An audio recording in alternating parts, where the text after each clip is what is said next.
My name is Mr. Reaper. That's number 1 on this list. Top 10 medieval tortures, ranked by what the skeletons, preserved devices, and documents actually confirmed. Not legend, not Game of Thrones, evidence. Let's count down. Number 10, Strapado. Your hands tied behind your back, a rope attached, a pulley above. They hoisted you up by your own arms, twisted backward, carrying your full body weight.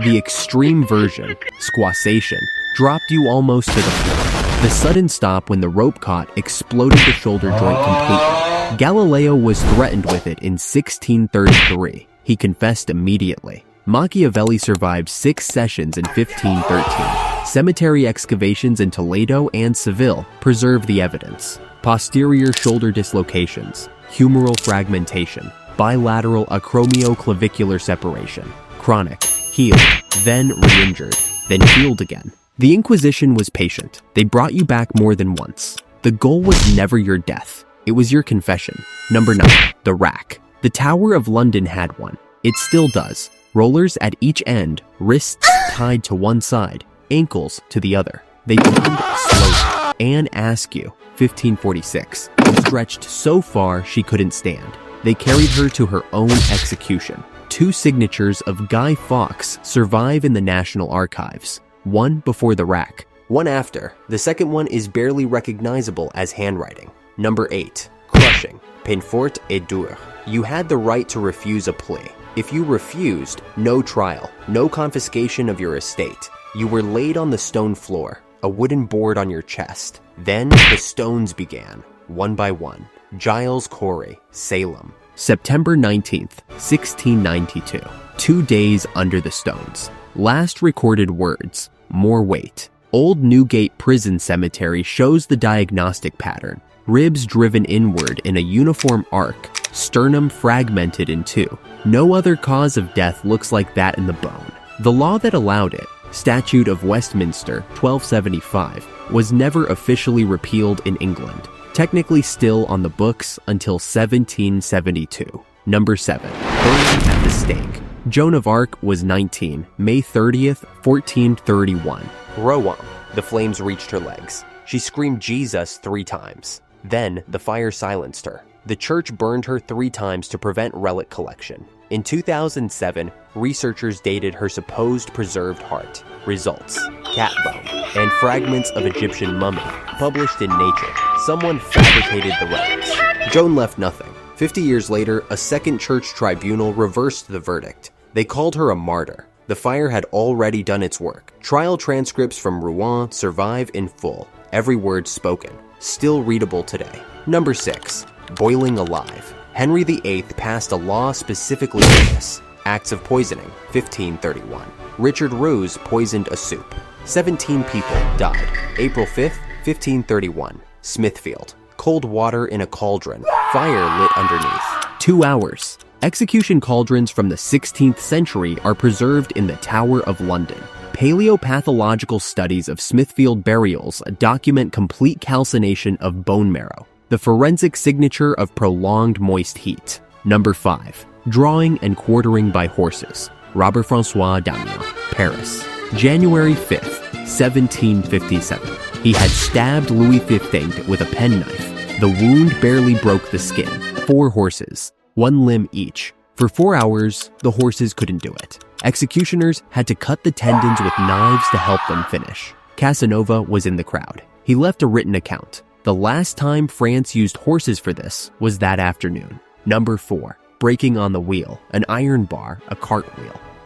And patience. You were tied to the wheel. The executioner began at your feet. Every long bone broken one at a time, your shattered limbs woven through the spokes. The wheel raised vertical. Some lasted 4 days. Executioner Franz Schmidt of Nuremberg kept a diary from 1573 to 1617.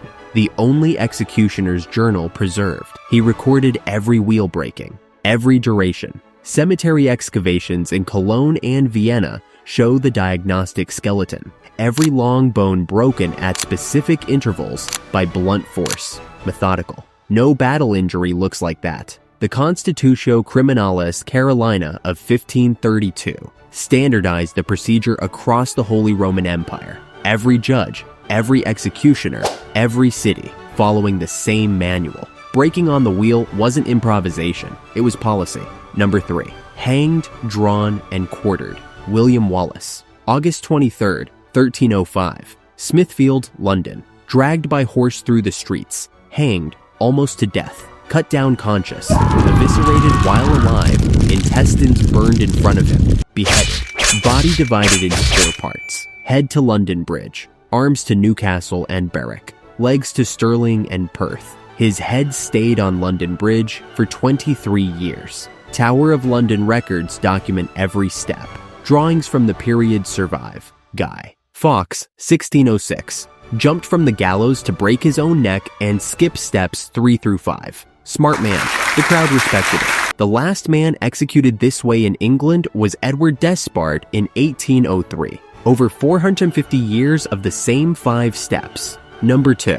Sawing in half, upside down. That detail is deliberate. Hanging inverted, blood pools in the brain. Your consciousness is sustained longer than in any other position. The cut started between the legs, moved upward. Because of the inversion, you remained conscious until the saw reached the diaphragm and severed the aorta, every inch of it. Skeletal evidence from excavations near Granada shows the diagnostic pattern, a clean vertical cut through the ischium, pubic symphysis, and sternum. No other cause creates that profile. Number 1. Vlad's Forest. Back to 1462. Mehmed II had never retreated. He was 40 years old. 3 kilometers from the capital, his army stopped. What they saw covered 3 square kilometers, approximately 20,000 wooden stakes, each one carrying a body. Mehmed walked among the stakes, then ordered the retreat. He said, and this is documented, that he could not take the land of a man who did such things to his own people. The man who conquered Constantinople turned around. Vlad's stake was rounded at the tip, oiled, inserted slowly. The point was deliberate. Avoid major organs. Keep the body alive. Hours, sometimes days. Estimated 40,000 to 100,000 people in 6 years. Ottoman chronicler Tursun Bey witnessed it. Saxon pamphlets printed in 1488 documented it. Archaeological excavations at Snagov and Targovishte recovered skeletal remains with axial perforation patterns consistent with wooden stake insertion. The Count in Dracula is the softened version. The original kept them alive. Mr. Reaper's verdict. Medieval cruelty wasn't barbarism. It was deliberate, visible, calculated. Vlad understood that better than anyone. He didn't impale 20,000 people because he was angry. He did it because Mehmed II was coming, and he needed the Sultan to turn around. It worked. The most feared conqueror of the 15th century saw what was in that forest and decided Wallachia wasn't worth it. Military strategy. Extreme, documented, and by any measure, effective. Subscribe. Next video, we go deeper. Mr. Reaper will see you on the other side.